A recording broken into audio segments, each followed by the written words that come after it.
tal amigos? ¿Cómo están? Buenas noches, bienvenidos en Portada. Ya saben ustedes, como siempre, aquí en el horario estelar de Canal N. Hoy el presidente Balcázar visitó finalmente a la presidenta electa Keiko Fujimori. Él ha tenido la gentileza y la amabilidad de venir a saludarme. Hemos intercambiado varias ideas, me ha dado varios consejos y me ha expresado y me ha dado la invitación para recibirme en Palacio de Gobierno la próxima semana después de la ceremonia de recepción de credenciales. Hemos quedado, en principio, el jueves en la mañana, presidente, yo estaría asistiendo a Palacio para seguir en esta conversación. Creo que un buen gobierno con buenos propósitos, lo que decide el país es el diálogo permanente entre todos los peruanos. Yo les deseo el mejor éxito en el futuro para que gobiernen en favor de todos los peruanos sin exclusión alguna. De otro lado, el ahora exministro de Trabajo, Freddy Solano, presentó, mientras que todavía ostentaba el cargo, su renuncia. Esto por la información que se conoció recientemente a propósito de documentos falsos que habría presentado en un pasado cercano para acceder a diversos cargos en la administración pública. Primero, por supuesto, trató él, cuando recién apareció esta información, de desestimarla, pero aparentemente la situación lo ha acercado tanto que tuvo que renunciar. Pero, por supuesto, ha dicho que renuncia para no crearle problemas al gobierno. Vamos a escuchar sus declaraciones. Yo estoy agradecido con el señor presidente y el premier, y lo que tratamos nosotros siempre es velar por la estabilidad política. Entonces, en virtud de ello y ante los cuestionamientos que ha habido, es que yo doy un paso al costado. Yo no tengo nada que temer. El proceso que se inició fue mucho antes que yo sea ministro de Trabajo. Y es más, el documento que está cuestionado, yo no lo he usado para ser ministro de Trabajo, ni tampoco para ninguno de los restos de cargos nacionales que he tenido anterioridad a ser ministro. Entonces, es algo que se va a dilucidar en la vía correspondiente, para que vean que no hay ningún tipo de injerencia. Cuando esto se aclare, yo seré el primero en salir y declarar que se solucionó el tema. Y eso como corresponde en virtud de la transparencia y sobre todo el respeto que merece nuestra población. Lo que no llega a negar es que el documento sea falso. Eso es lo que se tiene que establecer, y luego qué se hizo con ese documento o para qué sirvió. Ahora, quien ha jurado el cargo es el congresista Flavio Cruz, de la bancada de Perú Libre, que va a protagonizar la singularidad de ser ministro por 19 días, porque el 28 de julio su encargo pues deja de estar vigente. Muy bien, como ustedes saben, hoy día se produjo la sesión de la Comisión Permanente, la que se pensaba podía ser la última, pero luego de una larga sesión precisamente, se ha suspendido la reunión hasta el lunes. El lunes debe continuar y el lunes se va a seguir debatiendo y eventualmente a votar el crédito suplementario que ha pedido el Ejecutivo y que, bueno, requería efectivamente la votación de la Comisión Permanente.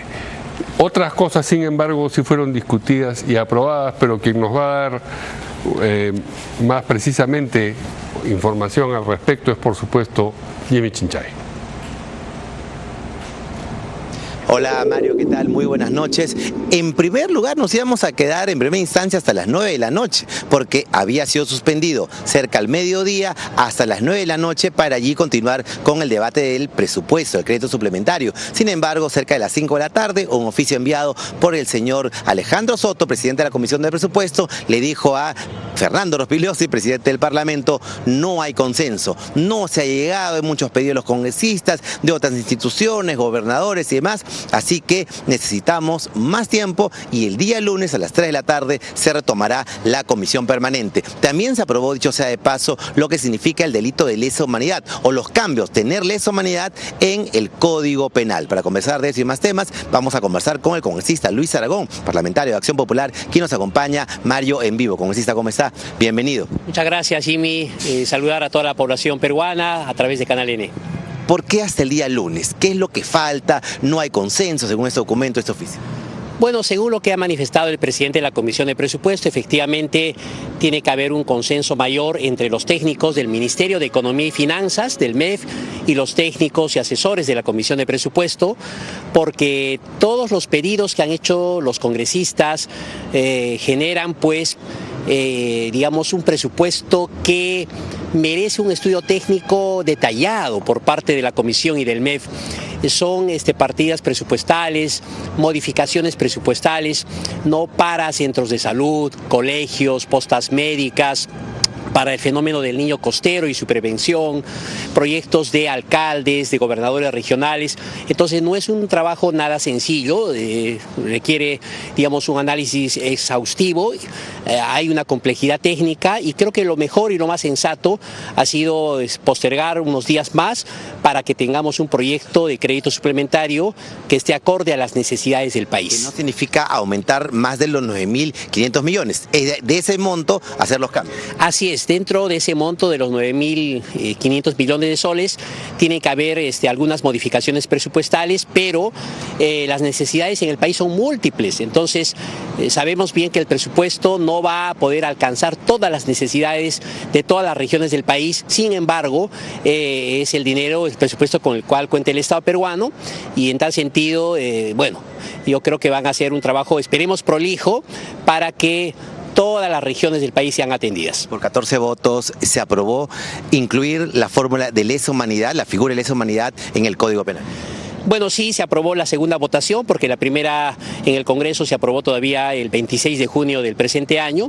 Se incorpora el capítulo 14 en el Código Penal, delitos de lesa humanidad, en base a disposiciones del Estatuto de Roma y en base a una sentencia 026 del Tribunal Constitucional. Entonces, ahora se encuentra configurado con más detalle este delito de lesa humanidad que no estaba, pues, incorporado en el Código Penal hasta su aprobación. Correcto, entonces se incluye, dependerá del presidente de la República si es promulgado o regrese aquí al Congreso. Claro, el presidente de la República lo tiene que refrendar, promulgar, en todo caso también tiene la posibilidad de observar y bueno, está dentro del mandato, pues, del jefe de Estado. Pregunta final, Mario comentó al inicio, Flavio Cruz fue enviado al Poder Ejecutivo, 19 días, ¿qué podrá hacer un congresista más que ministro?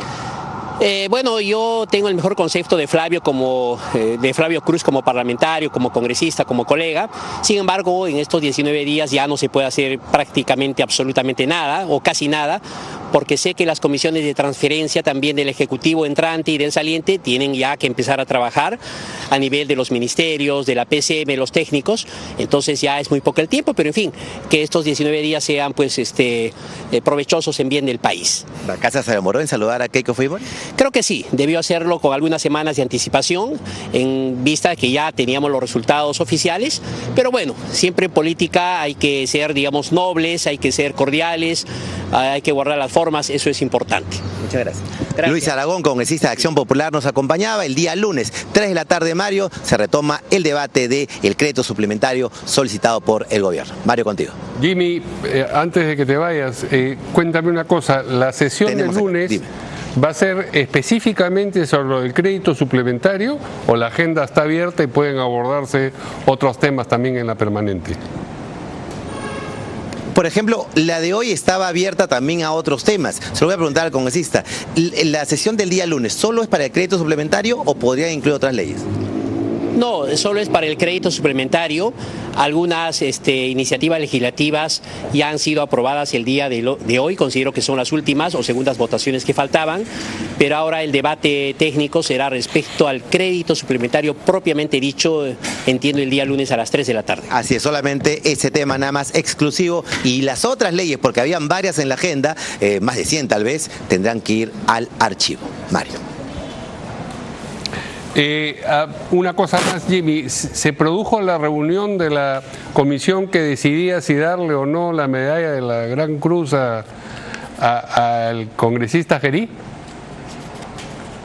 que ha recibido muchos cuestionamientos. Sí. Se lo preguntamos a la jefa de prensa del señor Rospigliosi, no tenía conocimiento, no sabía, no conocía, entonces no había oportunidad de conversar hoy con Fernando Rospigliosi. ¿Usted sabe si ya hoy día se aprobó esta condecoración, medalla, entregar al señor Gerí? ¿Se aprobó esto? Entiendo que la ceremonia de condecoración ha sido suspendida, digamos, por los malestares que han surgido, que han existido. Creo que es digamos, lo más correcto en estos momentos, y no sabemos si hay una nueva fecha o no. Correcto, es la versión de Congresista Aragón, porque nosotros los periodistas no pudimos tener más acceso y era una reunión, dicho sea de paso, privada. Sí. En total reserva esta comisión de medalla y no fue en la permanente que fue pública, Mario. Muy bien, muchas gracias a Jimmy y al congresista Aragón también por participar en el programa. Bien, y como mencionaba Jimmy, precisamente entre las iniciativas aprobadas, en este caso en segunda votación en la comisión permanente, está aquella que incorpora los delitos de lesa humanidad al Código Penal. Y para conversar sobre lo que esta ley supone y no, estamos con el abogado penalista Alex Guerrero. ¿Cómo está, señor Guerrero? ¿Cómo estás, Mario? Buenas noches, un gusto saludarte. Bien, igualmente, por supuesto. La sola noticia parecería, digamos, que se le está abriendo espacio para por fin discutir o considerar los delitos de lesa humanidad en el Código Penal, pero en realidad creo que lo más importante es la forma como se lo ha definido, es decir, lo más importante es la definición de aquello que no será delitos de lesa humanidad. ¿O me equivoco? No, es correcto, porque los delitos de lesa humanidad tendrían que haber seguido lo que establece el Estatuto de Roma. Entonces, en esa misma línea de la tipificación, para abordar no más adelante temas como, por ejemplo, el principio de legalidad, considero de que el texto que se le ha dado ahora en la incorporación de delitos de lesa humanidad no están siguiendo la misma línea del Estatuto de Roma. El Estatuto de Roma es, como todos nosotros sabemos, la Corte que va a ver temas penales internacionales cuando se trata, Mario, de delitos de lesa humanidad ocurridos en nuestro territorio nacional. Y naturalmente tenía que haber seguido siempre esa misma línea de tipificación para que se pueda a algún momento determinado llegar a la Corte y obviamente investigar y, si es el caso, sancionar.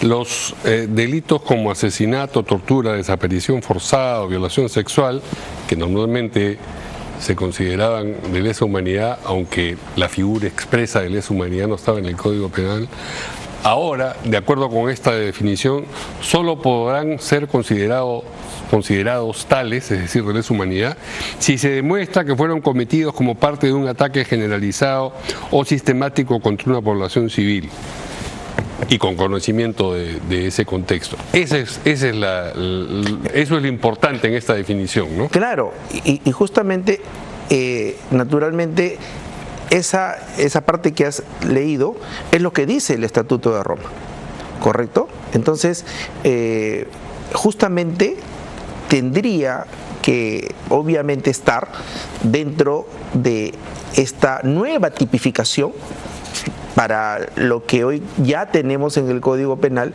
incorporado, los delitos de lesa humanidad. Entonces, en esa misma línea tiene que haber estado, y como lo has leído, naturalmente está para que más adelante se investigue y se juzgue y se sancione a los que cometan estos delitos llamados de lesa humanidad. Hay más, se señala en la iniciativa que si los hechos investigados no cumplen con estos elementos, los que acabo de señalar, deberán ser procesados como delitos comunes, es decir, las violaciones, las torturas, si es que no han sido cometidos como parte de un ataque generalizado y todo, deberán ser juzgados como delitos comunes conforme a la legislación vigente. Y la propuesta plantea que la norma aprobada se aplique en los procesos judiciales en trámite y también en casos con sentencia que se encuentran en revisión, es decir, en apelación, nulidad o garantía u otra garantía constitucional. Por último, reafirma que el Estatuto de Roma entró en vigencia el 1 de julio del 2002, por lo que los hechos ocurridos antes de esa fecha no podrían juzgarse como delitos de lesa humanidad. Todo eso está en la iniciativa y todo eso es lo que la ha convertido en políticamente relevante, porque, digamos, ha habido 14 votos a favor, 9 en contra, 0 abstención. Estamos hablando de la permanente, por eso es que los votos parecen pocos, pero las permanentes son bastantes. Exacto. Ahora, fíjate, lo que sí ahí, obviamente, esta ley, naturalmente, puede ser, ojo, materia de un control por parte del juez, cuando llegue al juez. Entonces, el juez... Control difuso, dice usted. Naturalmente. O sea, se puede considerarla inconstitucional. Bueno, primero lo que tiene que ocurrir es que esto llegue al Ejecutivo. Exacto, para que la promulgue. Quien ejerza la presidencia en ese momento la observe o no la observe. Exacto, sí, ese es el camino que tiene que seguirse. Si la observase, la regresarían al Congreso y el Congreso puede, por insistencia, promulgarla. Exactamente, ese es el camino legislativo que todos nosotros ya conocemos, ¿no? En este caso, obviamente, no sabemos si lo va a hacer el presidente Valcárcel en funciones. Creo que tiene 15 días útiles. Exactamente, son 15 días útiles, si Mario. 19 que quedan... ¿Le alcanzará? Le alcanzará, ¿no? O sea, podría hacerlo antes, ¿no? Podría, depende de su agenda, ¿no? O podría sencillamente dejar que los días transcurran y que sea la señora Fujimori quien se haga el problema. Exacto, ¿no? Eso ya va a tener, digamos, un manejo ya más que legislativo, político. ¿No? Ciertamente, eso obviamente, ¿no? De repente el presidente de la cárcel va a decir, no, mejor esto se lo dejo a la presidenta Fujimori, ¿no? Ok, pero promulgada que fuese la ley, dice usted, una vez que esto se materialice, digamos, en algún proceso, dice, señala usted que el juez podría decir, yo no sigo con este proceso de acuerdo con lo que dice la norma, porque la norma, considero yo, el juez, es inconstitucional. Sí, naturalmente. ¿Qué pasa en esas circunstancias? Simplemente el juez no aplica la ley, porque obviamente está haciendo un control difuso de la ley. Pero eso tiene que escalar al Tribunal Constitucional, entonces. No al Tribunal Constitucional, Mario, sino, no te olvides que nuestra Constitución y nuestro sistema constitucional le da la facultad al juez constitucional de decir, esta ley no la aplico porque para mí es inconstitucional y aplica control difuso. Y punto. Entonces, apelaría, me imagino, la persona que no se vería beneficiada por esa iniciativa y eso escalaría a una instancia superior. Claro, naturalmente que sí, porque ese es el mecanismo. Es el mecanismo. Es decir, a otro juzgado constitucional. A ver, lo que pasa es que si el juez inaplica la ley, obviamente, ¿qué es lo que va a hacer el juez? Analiza, estudia y dice, no, esta ley en este caso es inconstitucional, no la voy a aplicar para el caso concreto. ¿Correcto? Entonces, emite una resolución. Esa resolución que emite, obviamente. Y se apela a una instancia superior. Se apela al mismo juez. Al mismo juez, pero quien resuelve ya no es el juez. Sí. Es otra instancia superior. Pero dentro del Poder Judicial. Naturalmente. Pero todo va a ser ¿puede dentro esto del Poder llegar Judicial al Tribunal Constitucional o no? Acá no puede llegar al Tribunal Constitucional, porque como es una ley ordinaria y quien está inaplicando la ley ordinaria es el juez, esto no llega al Tribunal Constitucional. La única forma que llegue al Tribunal Constitucional, Mario, es que se declare la ley inconstitucional. Ahí puede ser que pueda llegar al Tribunal Constitucional. Antes de que siquiera haya sido vista en algún fuero, digamos, penal. Naturalmente. ¿Y por qué menciona usted como hipótesis la circunstancia de que un juez podría dejar de lado su aplicación?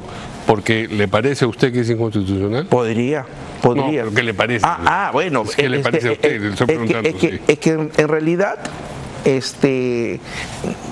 tengo ahí serias observaciones con respecto a la redacción por las cuales ha sido, en este caso, aprobada la ley sobre delitos de lesa humanidad. ¿Cuáles son esas observaciones? Justamente esa parte donde dice que tiene que aplicarse de manera retroactiva, tiene que seguirse los casos que están en investigación en este momento, adecuarse a la nueva norma. Entonces ahí tengo observaciones, ¿no? Entonces, ¿por qué? Porque obviamente tendríamos que nosotros tener ahí algo más contundente. ¿En qué sentido? En el sentido de que toda ley comienza a aplicarse a partir del día siguiente de su publicación en el Diario Oficial Peruano. Retroactivamente se puede aplicar siempre y cuando beneficie, en este caso, a las personas, entre comillas, investigadas, ¿no? Pero va a tener que ahí, entre comillas, investigadas en el aspecto de la retroactividad benigna de la ley. Sí. ¿Correcto? Entonces, y ese análisis y ese trabajo jurídico va a corresponder ¿a quién? ¿A quién le va a corresponder esa parte? Al juez. Al juez es el que va a decidir y determinar esta aplicación de esta nueva ley, ¿correcto? No al fiscal, porque el fiscal va a investigar. No, pero el que va a tener la última palabra, acá en este caso, va a ser el juez. Muy bien. Pues entonces esperemos a que llegue el primer caso, efectivamente. Sí, vamos a esperar y vamos a ver. Poder Judicial. Sí, a ver, no, en realidad lo primero que tenemos que ver es qué ocurre en el Ejecutivo con esto. Claro, esperar qué dice el presidente Balcázar, si él lo va, en este caso, lo va a observar o lo va a promulgar, ¿no? Sí. Tiene 15 días. Vamos a ver si se decide por hacerlo o se lo deja a la presidenta electa Keiko Fujimori, ¿no? Muy bien, pues muchas gracias al abogado penalista Alex Guerrero por acompañarnos. Gracias, Mario. Buenas noches. Buenas noches. Pausa y volvemos.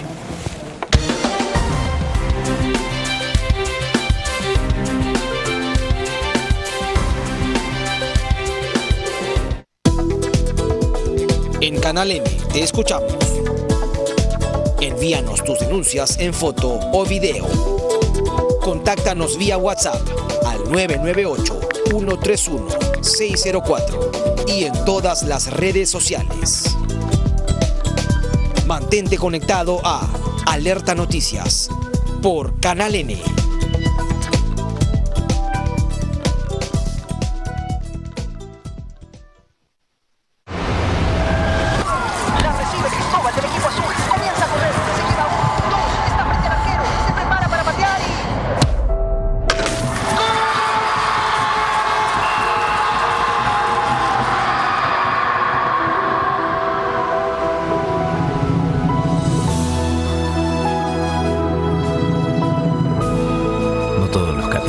Entran a la cancha. Capitanes lo están haciendo bien.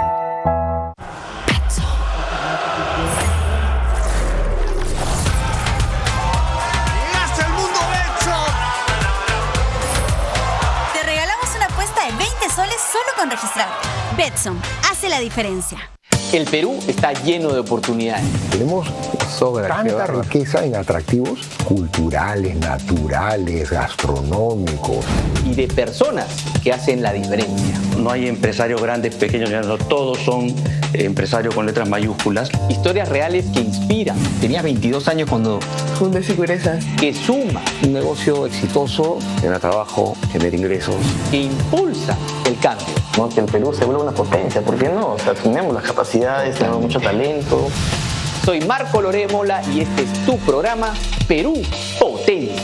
De lunes a viernes, 11 de la noche por Canal N. Gracias a Grupo DC.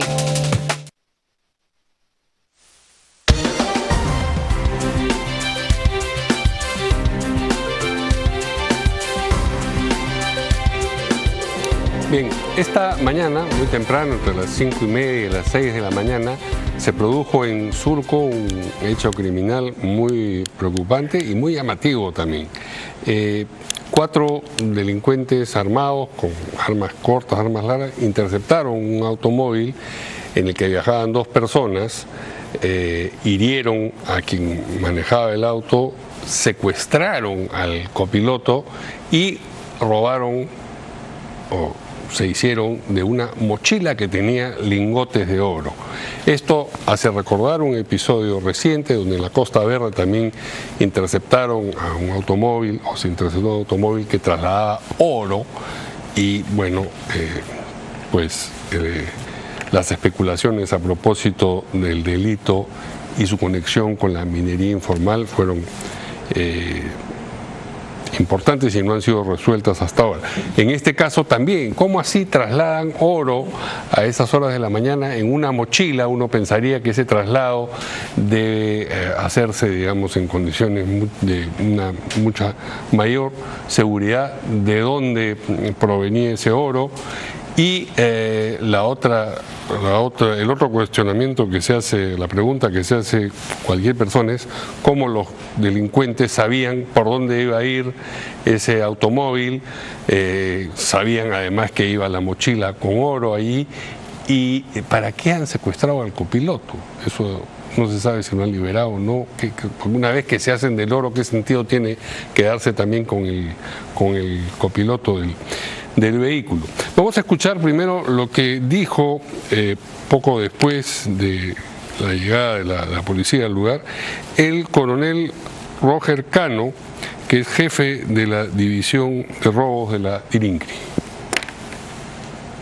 Desarrollo todavía. ¿El carro dónde se encuentra? ¿Qué información tiene? Estamos en desarrollo todavía. Estamos en desarrollo, por favor. ¿Hay una persona secuestrada? No hay nadie secuestrado. No hay nadie. Están heridos, ambos están heridos. Sí, un herido. Estamos en desarrollo, estamos en desarrollo. ¿Y el otro? Después ya con completa la información vamos a un adelanto, detallar, vamos a ver los detalles. Sí, por favor. Gracias. ¿Cuántos quilates de oro sabe? No, esto estamos en desarrollo. Vamos a verificar si es que también había el robo. Bueno, el coronel dice que no hay nadie secuestrado, pero toda la información en las redes indica que sí. Razón de más para decir que se necesita pues una versión clara y unívoca sobre lo sucedido. Pero como esto tiene aristas que no solamente tienen que ver con el crimen en sentido lato, sino también con la minería informal, tenemos una mesa de análisis integrada, de un lado por el exministro del Interior, Gastón Rodríguez. ¿Cómo está, señor Rodríguez? Buenas noches. Y de otro lado por Iván Arenas, que es experto en temas mineros, incluida la minería informal. Muchísimas gracias, Mario. Gracias por la invitación. Gracias a ustedes. Muy bien, ¿qué sensación les deja lo ocurrido esta mañana, esta madrugada casi, ¿no? Bueno, en primer lugar creo que una sensación de honda preocupación, ¿no? Que puedan estar suscitándose delitos en forma repetitiva, con similares características, y que no haya una acción que pueda mitigarlos o parar este tipo de modalidad delictiva. Luego, preocupante por ver de dónde proviene este oro, cuál es su procedencia en realidad, si es minería informal. Daría la sensación de que por el hecho de que el traslado sea casi furtivo, de que no quería hacerse digamos público. Claro, minería informal básicamente le decimos cuando no hay la capacidad de tener una trazabilidad de ese material, de ese mineral que sale, ¿no? Y obviamente la forma en la que estos delincuentes conocen del traslado, la hora, la ruta, lo que haría suponer pues una especie de tema organizacional, criminal muy grande. Y una fuente interna. En donde una fuente interna es la que provoca la información para que ellos puedan actuar. Iván. Mira, no es la primera vez, en efecto, yo doy toda la razón, que no es la primera vez que esto ocurre, probablemente esté ocurriendo varias veces, sino que no solamente nos hemos enterado de dos, pero puede haber ocurrido más. Y esto revela, mira, una de las cosas que es fundamental, es decir, la minería ilegal, uno piensa que está en otros lugares, sin embargo está aquí, está transportándose. Y eso básicamente ha sido minería, o minería informal o minería ilegal. Porque primero no tiene trazabilidad. Segundo, la forma como están llevando, es decir, no tiene cadena de custodia. Tercero, no tiene reinfo, es decir, ese material debería tener algo que lo certifique como de procedencia de reinfo, sin embargo tampoco lo tiene porque está en unas maletas, o sea... En una mochila. En una mochila, sí. O sea, el solo hecho de que el material, es decir, el material aurífero, sea o no doré, digamos, depende de la pureza, pero esté o no esté en una mochila y de la forma como ha sido todo esta operación, el traslado, te dice de todas maneras que es un material de producción informal o creo yo ilegal. Es decir, ladrones que les roban a ilegales. Claro, y por eso es que no hay denuncias, Mario. Muchas veces, como en la Costa Verde también sucedió, no hubo denuncia porque supondría exponerse a que se conozca la propia y los supuestos propietarios son los que no denuncian porque obviamente se va a conocer cuál es la procedencia de este oro, ¿no? Y hay otro detalle, el detalle es la comercialización y el traslado de oro. Fíjate, actualmente hay cerca de 12.500 personas que tienen un registro de comercialización de oro, ¿de acuerdo? Eso se llama REPCO. Es un documento que no se ha reglamentado hasta el día de hoy, que cualquier persona, tú, Gastón o yo, podemos llevar cualquier material que tengamos, ¿entiendes? Entonces, no se ha reglamentado ese REPCO, que es un registro de exportación y producción y comercialización de oro, y cualquier persona puede hacerlo. Entonces, lo que hay acá en realidad es de fondo, ya sabemos que hay mucha, de alguna otra manera, hay mucha informalidad, mucha ilegalidad, pero no se quiere intentar siquiera resolver el problema. Porque como te digo, hay 12.000 comercializadores formales, entre comillas. Pues bien, ¿dónde está la reglamentación de este registro? Que debería hacerse para saber quién está llevando qué. Ese es el detalle, no existe, no quiere darse la reglamentación. La última propuesta de reglamentación del REPCO para reglamentar quién puede llevar y cuánto puede llevar de oro fue en el año 2021. Luego no ha habido ningún tipo de reglamentación. Cuando dices no quiere darse, estás utilizando lo que se llama una forma impersonal. ¿Quién no quiere dar? Exactamente, ¿quién no quiere? ¿El sistema no quiere dar? El sistema no tiene voluntad. Son personas específicas que tienen una responsabilidad, la voluntad y que política. Se escurren de esa responsabilidad es del Ministerio de Energía y Minas. Ok. Esa responsabilidad del Ministerio de Energía y Minas. Claro, pero eso hemos visto en el Congreso pues tantos intereses con las comisiones de energía y minas, ¿no? Que no han llegado a determinar en ningún momento una acción contundente con este tipo de normatividades que no se dan y por eso hay un libre albedrío en la comercialización, traslado. Sí, perdón. Pero esto sugiere ¿qué cosa? ¿Competencia entre bandas criminales? No necesariamente competencia, pero sí la oportunidad hacia el delincuente. Y cuando ellos tienen una información que se va a trasladar de esta manera, en una forma subrepticia, un cargamento ilegal, entonces ellos tienen todas las de ganar. No sabemos ni siquiera cuántos lingotes de oro había, de qué no hay información. Volumen era el... Porque a ver, si no sabes nada de eso, es porque no quieres saberlo. O no quieres saberlo porque no necesitas saberlo, o porque simplemente no puedes tener. Y eso significa que cuando no puedes tenerlo es porque no tienes los documentos, porque no tienes reinfo. Y luego de eso, ¿de dónde viene ese material? Ese material viene de una planta de procesamiento. Para que si esté ya convertido en lingotes. Para que esté convertido en oro doré, eso tiene que tener una planta de procesamiento, pero además tiene que ir hacia otro lugar. Se supone que iba al aeropuerto. Al aeropuerto. ¿Y el aeropuerto cómo iba a recepcionar? Sí. ¿Cómo iba a recepcionar ese oro? Exactamente. Sí. ¿Cómo va a pasar ese oro si no tiene reinfo, si no tiene registro? Por eso la palabra clave que hemos expresado al comienzo y también la ha repetido Iván es la trazabilidad de ese material. Así es, exactamente. Exactamente, pero fíjate, en lo que sucedió, Gastón, mira, en San Miguel hace algunos meses atrás, yo me acuerdo que dijeron que se habían desaparecido documentos cuando se hicieron esa intervención. Esos documentos probablemente tenían los documentos de reinfo. Y esos documentos de Reinfo lo habían desaparecido porque no querían decir de quién había prohibido Reinfo para que se camufle la producción ilegal en producción informal. Ahí cuando te dejas ver que Reinfo tiene que tener de todas maneras un fin. ¿Por qué? Porque camufla la producción. Entonces es evidente que algo y los hace actuar a libre albedrío también, ¿no? Claro, los hace actuar a libre albedrío. Ellos presentan el Reinfo y limitan el accionar de la Policía Nacional en el control. Claro, porque no puedes... Y eso tampoco no se puede. Porque no puedes, evidentemente no puedes... O sea, el Reinfo te cubre el delito penal. Así es. Entonces no puedes hacer nada, estás amarrado. Ahora, ¿qué sugiere, si es que la información es cierta, el secuestro del copiloto? ¿Qué, digamos, ya se hicieron de lo que... Una acción atípica, ¿no? Que, por ejemplo, no se ha presentado en el primer hecho en la Costa Verde, pero que podría suponer en el mundo Por eso hablaba de Lampa, yo de guerra de bandas, porque en ese contexto sí se entendería quién era el copiloto, le estaba dando seguridad, ¿por qué secuestran al copiloto? Mira, hay varias teorías o hipótesis que se podrían trabajar. Una de ellas es que si es que ha habido un secuestro y que no es algo usual y común, podría ser que es parte de la banda que asaltó. O sea, es el confidente que dio el dato. Es una manera de podría ser un caso, ¿no? Otro caso podría ser de que, oye, yo me llevo a alguien de tu organización para comprobar que realmente son lingotes de oro, ¿no?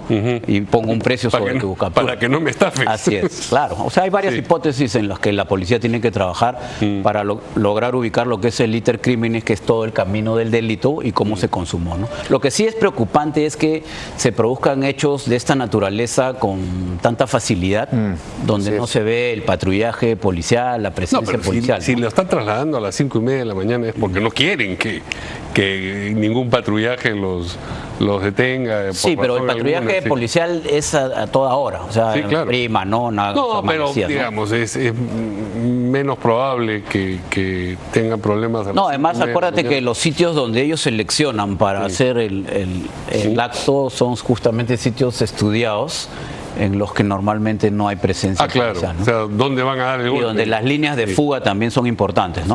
Para poder escapar rápidamente. Igual te sucedió en San Miguel, ¿no? San Miguel, además, la forma como se dio, ¿no? Fueron rápidamente por la Costa Verde. Ahora, si esto sucede en Lima, y en Lima no es que se produce oro, ¿no?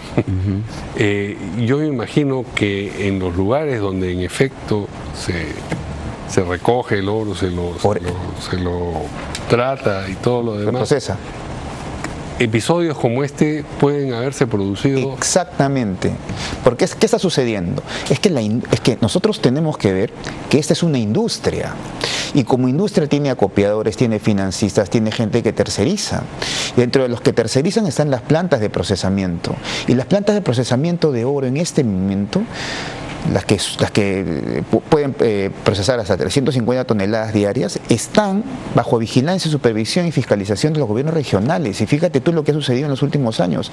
Ha habido básicamente una proliferación de este tipo de plantas. Entonces, aquí lo que hay que ver no solamente es una lucha integral contra la minería ilegal, sino ha llegado el momento, creo yo, de poder no solamente formalizar el país, sino además transparentar y ordenar esta parte que es bastante compleja, donde, dicho sea de paso, también hay mucha corrupción, porque esto no puede... Bueno, con la cantidad de dinero que se gana, la corrupción es segura, ¿no? Exactamente, poderoso caballero es don dinero, ¿no? Sí. Entonces no puede haber minería ilegal si no hay corrupción, es una cosa fundamental. Y lo que está sucediendo en Lima, ya se está trasladando acá las disputas, las balaceras que pueden caer a cualquier persona, entonces que puede suceder cualquier accidente, cualquier tragedia. Eso va a seguir en medida de que no haya un orden, una estrategia de formalización clara, pero además una lucha consciente contra la minería ilegal, porque como decía Gastón, es poderoso caballero. Claro, y también es difícil combatir una minería filoniana, ¿no? O sea, la minería de socavón, sobre todo cuando la gran minería, por ejemplo, tiene extensiones inmensas de terrenos en donde no tiene el control total. Y entonces los mineros que, llamémosle artesanales o informales, se dedican a la extracción de este mineral, se ven atacados, como ha sucedido en varias oportunidades, por huestes criminales, en donde han habido incluso asesinatos hasta de las propias empresas de seguridad que les dan o les protegen a estas personas que extraen el dinero. Entonces es un tema muy complejo y muy complicado. Mira, Mario, hay un comando unificado en Patás donde está el Ejército, las Fuerzas Armadas y la Policía Nacional, y aún así la capacidad logística de darle sostenibilidad a esas operaciones se ve mermada, porque no hay justamente un soporte permanente en ese aspecto, ¿no? Cuando se produce alguna operación de, digamos, interdicción del problema de la minería ilegal, se le da mucha notoriedad en las noticias. Por ejemplo, en Madre de Dios, el operativo policial Infierno en el corredor minero El Tambo terminó con la desarticulación de la organización criminal Los Guardianes de la Pampa, encabezada por el señor Fernández Pérez alias Chili, en fin, ¿no? Las acciones de los efectivos de la policía y el ejército se desarrollaron en los kilómetros tal, y como resultado del operativo, la policía incautó 19 fusiles de guerra, 8 pistolas, 10 granadas de guerra, explosivos tipo dinamita, chalecos antibalas y abundante munición. El armamento bélico decomisado fue valorizado preliminarmente en 329.600 soles, sin considerar el valor de las municiones. Ok, muy bien, pero yo me imagino que esto es un botón. Claro que sí, es evidente. Es un botón cuando tienes una industria aquí. Aquí lo que tienes es una industria, tienes que... Está bien la operación, pero la pregunta es cuántas organizaciones están funcionando simultáneamente y no tienen... O sea, está bien lo que está haciendo, por ejemplo, los comandos unificados en Patás, pero esa no es, o sea, es decir... para solucionar el tema no solamente desde el punto de vista de policial, penal, sino hay otro. El tema de la formalización es importante y lucha contra la corrupción también. Acuérdate que, mira, recién este año la minería ilegal ahora se puede calificar como parte de una organización criminal. Recién este año, pero además de eso, a través del decreto legislativo 1695, si no me equivoco, pero además de eso, que ese decreto ha venido sin presupuesto. O sea, no tienen presupuesto para actuar. Pero dicho sea de paso, no hay trazabilidad interna dentro de las propias instituciones para ver de qué manera pueden articularse ellos y de qué manera pueden ellos poder trabajar en conjunto. Y adicionalmente eso, necesitamos una reestructuración, como te digo, en algunas instituciones, porque hay mucha corrupción.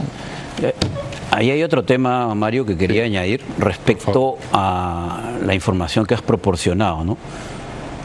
¿Quién le hace el seguimiento a toda esa organización, a todas esas alias que están mencionados en el operativo?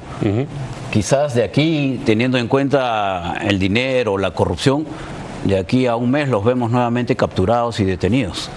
Entonces aquí hay todo un sistema que está fallando. No solamente es lo que ha explicado bien Iván, de la formalización minera, sino también el sistema de justicia del país, en donde la policía, las Fuerzas Armadas pueden presentar esta cantidad de detenidos, pero de acá a una semana están nuevamente libres. No hay nadie que les haga el seguimiento en dónde terminan, y por eso vemos que la criminalidad sigue con la impunidad con la que se actúa hoy en día en todo el Perú. ¿El cambio de gobierno supondrá, a juicio de ustedes, también un cambio respecto de este problema? Tú, Iván, has visto, por ejemplo, el plan de gobierno de Fuerza Popular, luego ya comentábamos algo al respecto. Sí, lo he visto. Pero, digamos, una cosa es lo que dicen los planes y otra cosa es lo verosímil, que resulta que los apliquen o no, ¿no? Mira, yo creo que sí. Mira, yo creo que ella tiene dos luchas importantes. La primera es la formalización minera, que se le viene ahora con la culminación del cierre definitivo de 31 de diciembre de Reinfo, que es una cosa absolutamente distinta, pero no podemos dejar de decir que el Reinfo es la madre de cordero en la ilegalidad. Y por otro lado, la minería ilegal, ¿no? Y la minería ilegal ya tiene de alguna otra manera el decreto legislativo que le permite trabajar esos temas, ya tiene pero tienes que hacer algunas reformas, como por ejemplo en el tema de Reinfo, porque el Reinfo cubre el delito penal a los que tienen Reinfo. Entonces, eso deberías, de alguna otra manera, lo que deberías es hacer reformar ese Reinfo. Pero luego de eso deberías transformar estas zonas.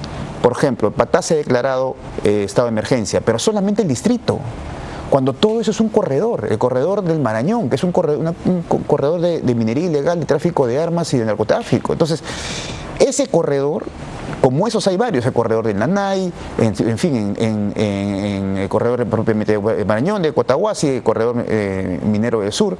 Entonces, debemos tener una intervención territorial del tema.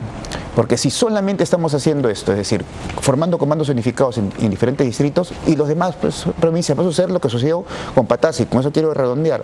En Patás salieron y ¿hacia dónde se han ido? Hacia Hualgayoc, hacia Bambamarca, hacia Sorochuco y hacia Cajabamba. Claro. El efecto globo. Claro, ese es el efecto globo, que cuando haces pressing en una determinada zona, entonces... Bueno, nos vamos de acá, pero seguimos haciendo lo mismo un poco más allá. Claro, pero hay algo más importante, ¿no? O sea, desde el punto de vista normativo, concuerdo con Iván, que es lo que se tendría que hacer. Pero desde el punto de vista operacional, todo plan necesita no solo de una planificación, necesita de un presupuesto. Y cuando no hay presupuesto no tienes sostenibilidad. Y cuando no hay capacidad logística, entonces no tienes forma de actuar sobre el corredor grande que tú determinas. Por eso les preguntaba si ustedes distinguían presencia de ánimo del nuevo gobierno para enfrentar este... Mira, definitivamente va a tener que hacer las cosas distintas a lo que se han venido haciendo. Yo creo que deberían empezar por potenciar a las fuerzas del orden en el aspecto logístico. Hay un problema muy grande que tiene la Policía Nacional, que todos sus procesos se le caen. El último de las pistolas acaba de ser cuestionado por muchas entidades. Y esto se tendría que cambiar con la creación de una agencia de compras que pueda, con gente especializada, sustraer a los policías de esa actividad y poder comprar efectivamente para tener todos los implementos necesarios. Entonces la modernización y la reforma de la policía tiene que ser una de las cosas primigenias que tenga que hacer este gobierno. Lo segundo es definitivamente actuar sobre esas zonas que se consideran incluso liberadas en algunos lugares y en donde no hay presencia del Estado, ¿no? Entonces eso requiere de un planeamiento estratégico adecuado. Claro, eso es lo que tendrían que hacer. La pregunta que yo hacía era si ustedes veían síntomas, reflejos en el gobierno entrante de estar dispuestos a hacer todo eso que usted menciona. Bueno, aún no han asumido.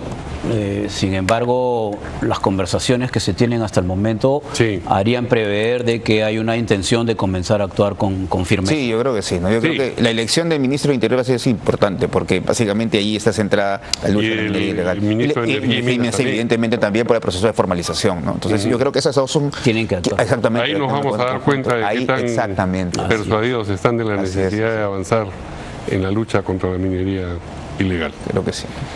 Muy bien, pues muchas gracias a los dos invitados, integrantes de nuestra mesa de análisis, Iván Arenas, experto en temas mineros, y Gastón Rodríguez, exministro del Interior. Muchas gracias. Buenas noches, gracias. Pausa y volvemos.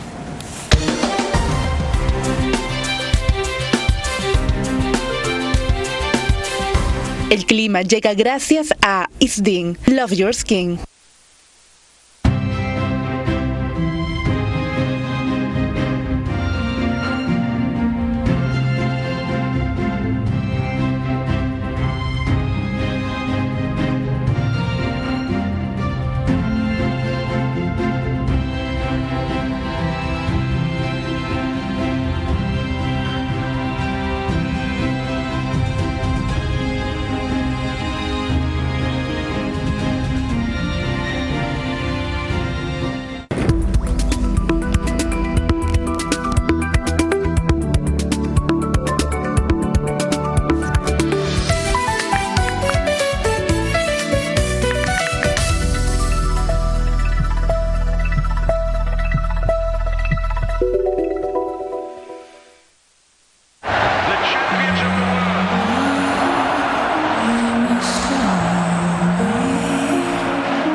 Esta semana en El Cliente.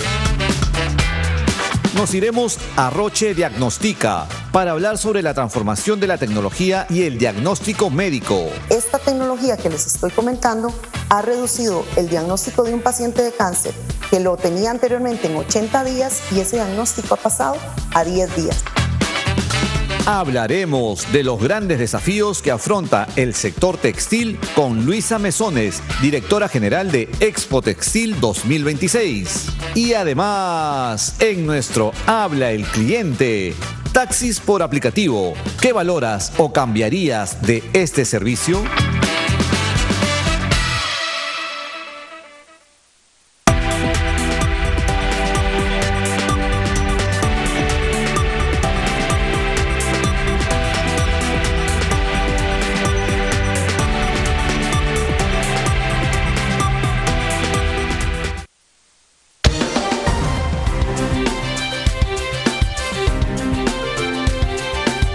Continuamos en Portada, estamos en compañía ahora de Martín Valencia, él es jefe de estudios económicos del Instituto Peruano de Economía. ¿Qué tal? Buenas noches, Mario. ¿Cómo estás, Martín?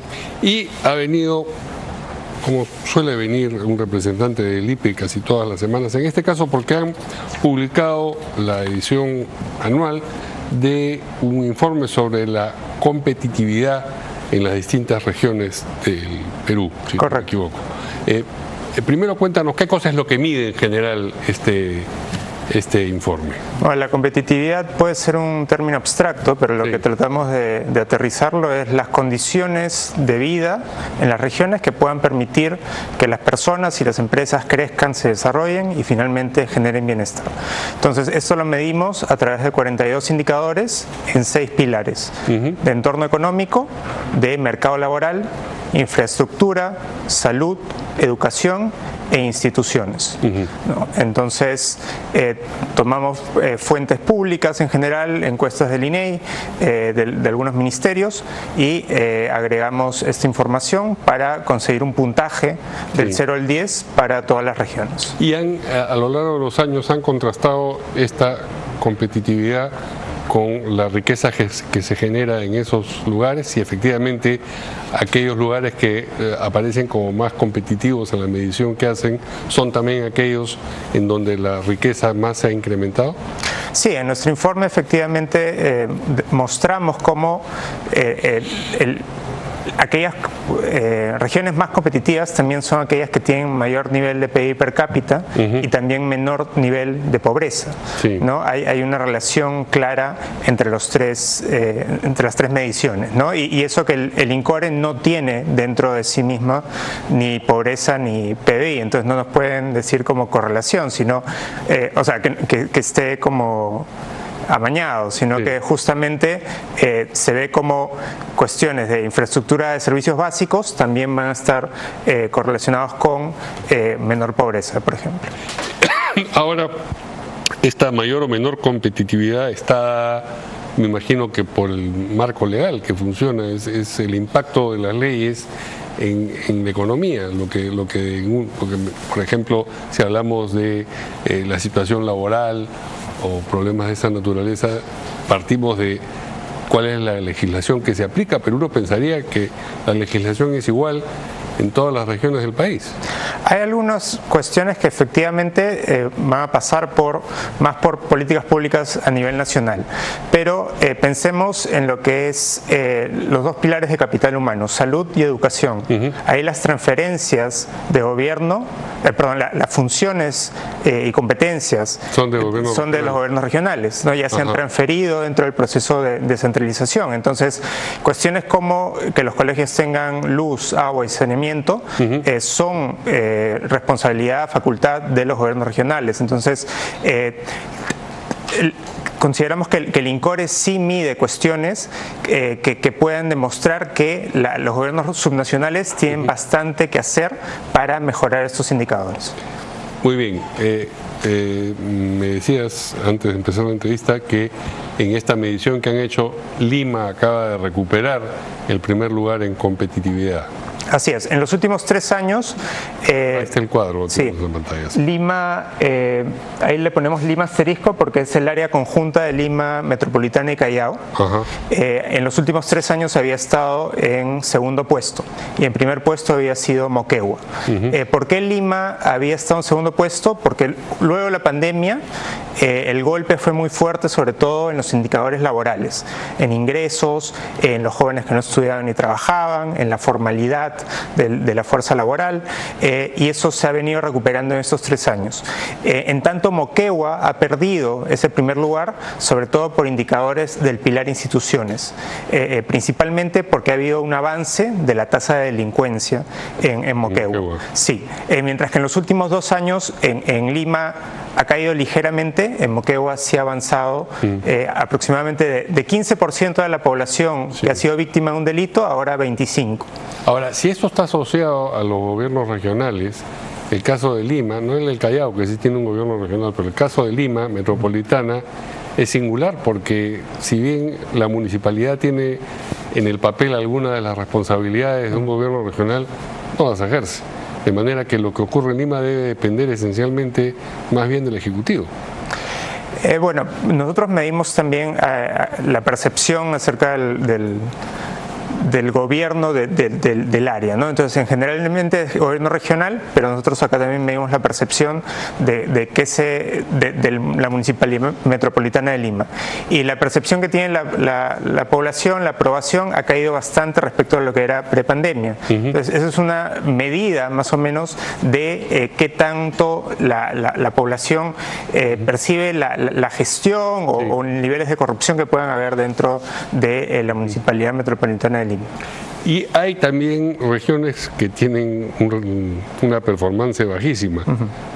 Loreto, ahí estamos viendo en un color rojo intenso, y en general en el oriente me parece que eso se repite.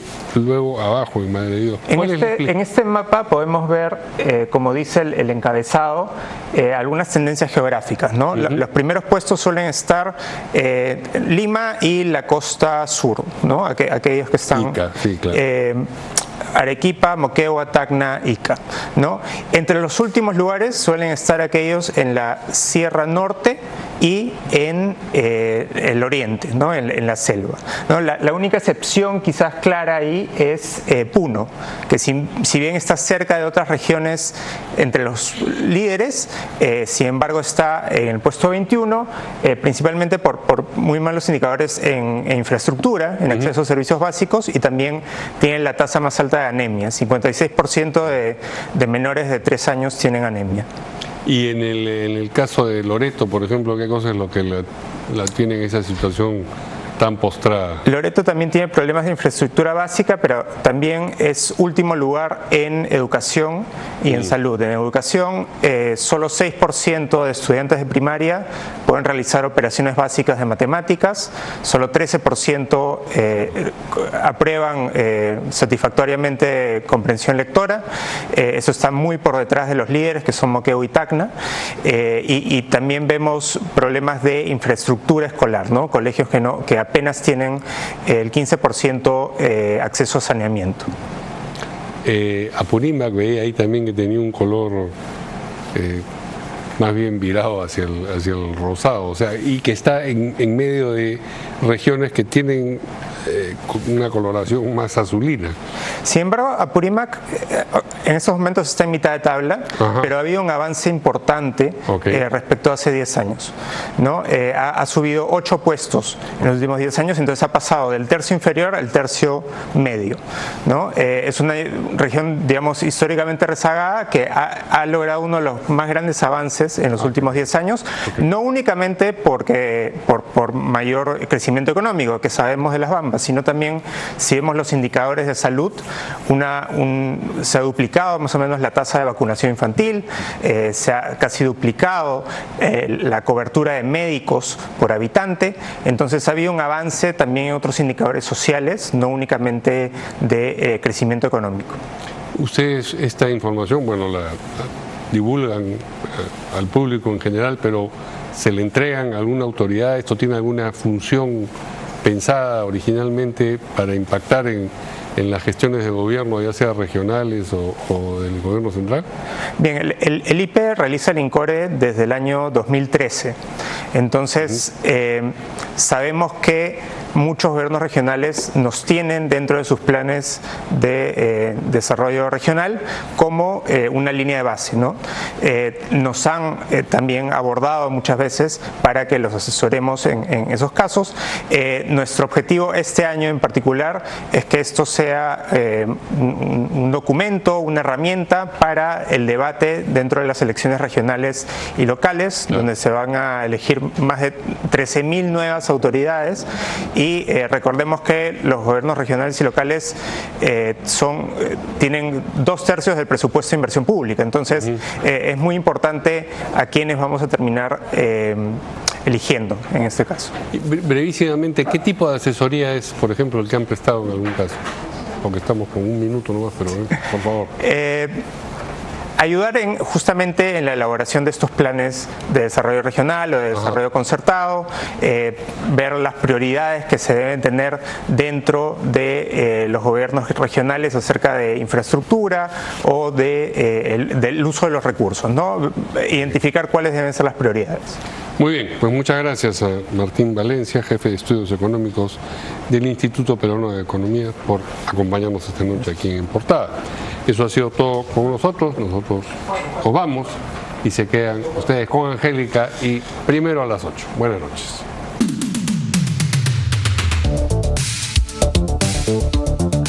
Hola, ¿qué tal? Muy buenas noches, bienvenidos a Primero a las 8. Los acompaña Angélica Valdés, les presento como cada noche nuestros titulares de hoy. Keiko Fujimori ha respaldado a Marco Vinelli, jefe de su equipo de transferencia, en medio del inicio de este proceso. La presidenta electa también ha hecho un llamado al sector privado para hacer frente al fenómeno del niño. A 19 días del cambio de mandato, el congresista Flavio Cruz juró como ministro de Trabajo tras la renuncia de Freddy Solano, luego que el programa Cuarto Poder revelara que habría presentado un certificado laboral falso. Comisión Permanente del Congreso ha aprobado en segunda votación proyecto de ley que incorpora los delitos de lesa humanidad al Código Penal.